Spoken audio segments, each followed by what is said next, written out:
Hey everyone, welcome back to What the Flunk, a series where we talk about and analyze the reasons for movies not doing as well as expected. In our previous episode, we talked about Blade Runner 2049 and why it didn't do well at the box office. And in today's episode, we're going to be breaking the number one rule of Fight Club, and we're going to talk about it.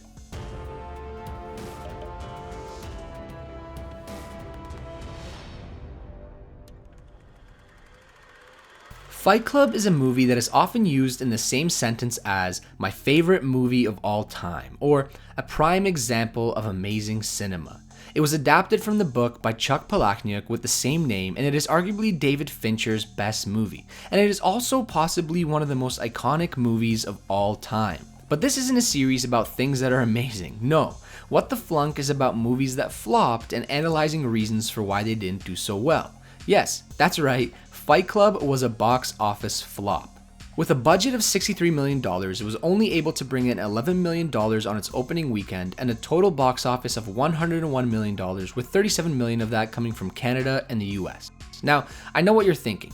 $101 million might not seem like a flop, but when you compare it to David Fincher's previous movie, Seven, which was also starring Brad Pitt, mind you, and grossed a total of $327 million at the box office on a budget of only $30, then the floppiness of Fight Club starts to become a little more obvious.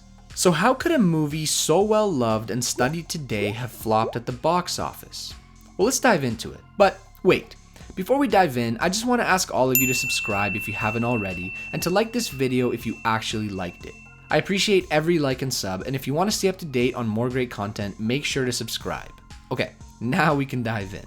Critics can make or break a movie. Studios slap Rotten Tomato stickers on their Blu-ray packages just to show how fresh a movie is. But critics aren't always right. When I think about movies that critics got wrong, the first one that comes to mind is Fight Club. When you look at Metacritic, Rotten Tomatoes, and some of the reviews critics gave when Fight Club first came out, you would think it's a pretty mediocre movie. But then you pan your eyes over to the user scores and whoa, there is a huge discrepancy. Movies that get bad reception from critics are usually doomed to word-of-mouth marketing to determine their success.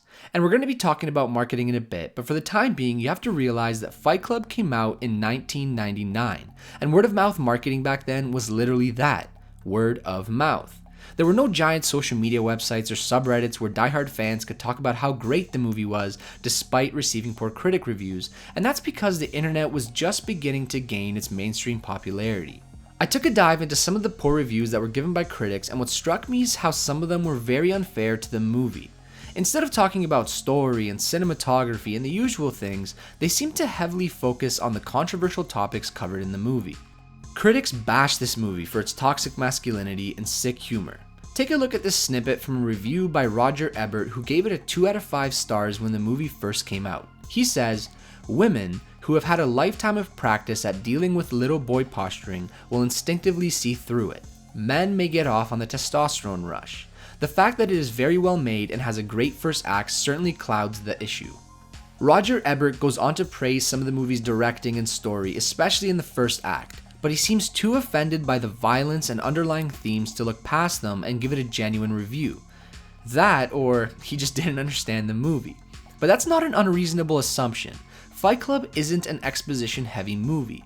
There's a lot of stuff that requires you to read between the lines and maybe warrants a rewatch to understand fully. To this day, people are still debating what Fight Club is really about, and I personally love this. I love when a movie requires a rewatch and sparks a lot of discussion. I love going down these rabbit holes of theories and assumptions and analysis. And I believe that not every movie needs to tie everything off in a nice way. Some of my favorite movies leave you wanting more and thinking about everything that just happened. A recent one that comes to mind is Tenet, and I think that Fight Club does this beautifully. This is my favorite part of cinema. Watching a movie is only part of the fun. Talking about it with others and trying to discuss what it's about is fun in itself. But let's get back to the topic at hand. So some critics loved this movie, some critics hated it. And back in a world where people couldn't just go online to get a general consensus about what the average person thinks, these lower critic scores were very damning. Like I said earlier, word of mouth back then was just word of mouth. When doing my initial research for this video, I thought that the critic scores and reviews for this movie were going to be the main reason for why it didn't do well at the box office. But I went down one of those rabbit holes I love, and oh boy was I wrong. There is so much more to it than just critic scores. When I saw that Seven, which was David Fincher's previous movie, did amazing at the box office but also received poor critic reviews, I had to dive deeper. So let's move on. Now, what happens when you put cults, terrorism, toxic masculinity, and mental disease in a pot and give it a little stir? You get the story of Fight Club. This brings us to the second reason, or category of reasons, why Fight Club flopped at the box office, which I'm going to call the fear of Fight Club. Fight Club was one of the most controversial and talked about films of the 90s because of the topics it covered.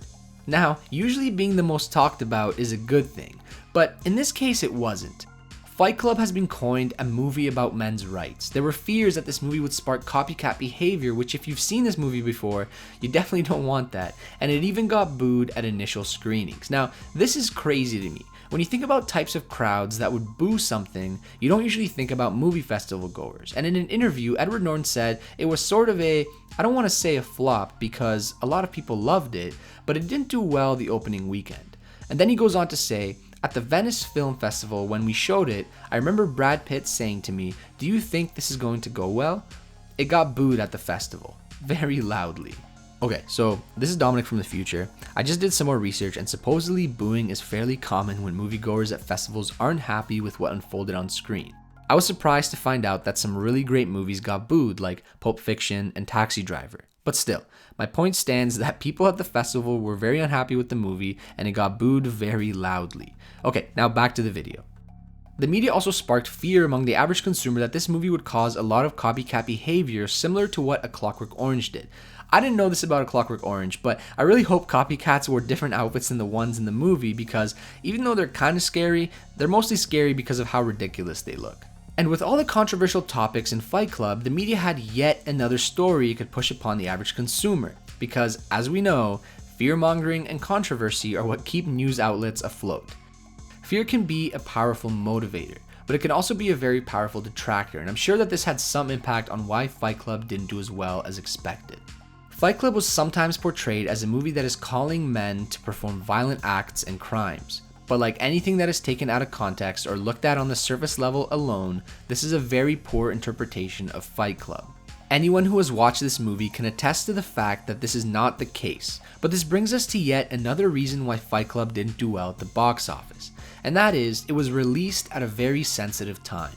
With the world coming hot off the heels of the infamous Columbine shooting, violence in the media took a spotlight. During this time, US Congress was considering ways to regulate violence in entertainment, and President Clinton ordered a federal probe into how entertainment markets its movies, music, and video games. This is still a fairly common topic in the news, especially whenever a game like Grand Theft Auto comes out. But with an event like Columbine having shaken the world earlier in the same year that Fight Club was released, the government was starting to take action. With a movie that had people fearing copycat behavior and the Columbine shootings having taken place earlier that same year, I can see why people were hesitant to watch the movie, or at least let their kids go see a movie like this. With all of the negative press, lackluster reception, and fear-mongering, it goes without saying that Fight Club had to rely heavily on word-of-mouth marketing to entice people to watch it. And this brings us to the final reason Fight Club didn't do well: the marketing. Similar to critic response, marketing can be a big determining factor in the success of a movie. And according to Edward Norton and David Fincher himself, the marketing didn't resonate with the public as well as one would hope. David Fincher clashed with Fox and was given no control over the movie's marketing. He was quoted saying, "The people whose job it is to sell it were like, I'm not going down with this." And an executive at Fox told him that the movie was for no one. He recalls being told, "Men do not want to see Brad Pitt with his shirt off. It makes them feel bad, and women don't want to see him bloody, so I don't know who you made this movie for." On a side note, one of the reasons I'm into working out is because of how ripped Brad Pitt looked in that movie. David Fincher wanted to create a marketing campaign that would spark a more word-of-mouth response. He wanted to take a creative approach to the marketing and even directed a few fake PSA videos which featured Brad Pitt and Edward Norton. Fincher's approach to this marketing was to be in-your-face assaultive, but Fox preferred to play it safe by selling the film as a big studio film with big stars. Fox leaned heavily into the fighting plot and even marketed Fight Club at wrestling events. Anyone who has seen this movie knows that there is so much more to it than just fighting, and this kind of marketing seems a little bit misleading if you were to ask me. Edward Norton was also quoted saying, "I think there was a reluctance on the part of some people who were actually marketing it to embrace the idea that it was funny, and honestly, I think they felt indicted by it. I think if you felt more like the guy who plays my boss in the film, then you tended to not like the film." And looking at the original trailers, Fight Club definitely leaned into the whole fighting aspect of the movie, even though that is just one part of a much larger storyline.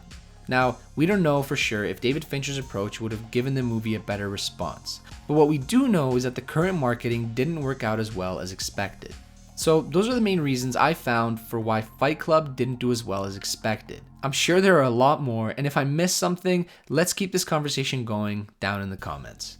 Today, Fight Club is talked about as one of the best movies of all time. It has unique characters, lots of dark humor, and a story that can be unpacked and discussed to no end. And I'm happy that it is considered this way despite the disappointing box office. And I'm also happy that despite what critics may think, people can still enjoy a movie for its greatness. Anyways, thanks for watching. Hopefully you enjoyed watching this video as much as I did making it. And if you did, please leave a like and make sure to subscribe. And like I said, let's keep the conversation going down below in the comments. So until next time, have a good one.